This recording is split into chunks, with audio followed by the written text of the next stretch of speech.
On July 17th, at the WAIC main forum, an elderly gentleman took the stage and delivered some rather blunt remarks. He said today's AI is relatively weak and unreliable. The speaker was Richard Sutton, the 2024 Turing Award laureate, and a principal founder of reinforcement learning. Sutton said the industry has confused two things: intelligence and computation. Most of what we call intelligence today is really just the result of throwing more computing power at the problem. AI takes knowledge humans have already created, processes it, and hands it back to us. It cannot discover new knowledge on its own, and this path is nearing its limit. High-quality data, he said, is almost exhausted.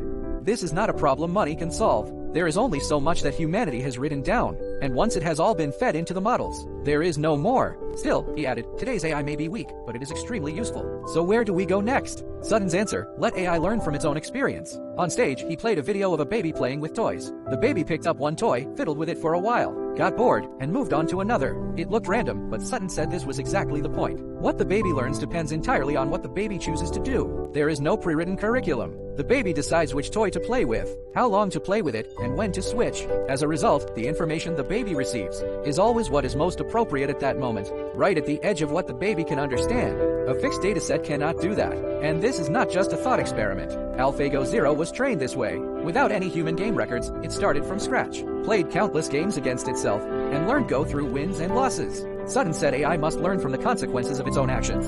That is difficult to achieve inside a chat box. If you say something wrong, nothing in the world reacts, but in the physical world, every action produces feedback. At this year's WAIC, many robotics companies were talking about the same idea. Let machines do real work, collect the results, use them to improve the model, and then send the machines back to work again. And when it comes to this feedback loop, factories may be among the first places where it truly gets going. After a wafer is produced, the results of critical process steps are measured and recorded, then used to adjust subsequent process parameters. Do something, observe the result, and make an adjustment. This cycle has been running on factory floors for decades. The difference is that, in the past, the judgment step was handled mainly by people. In the next episode, we'll look at what an AI capable of closing this loop on the factory floor actually looks like.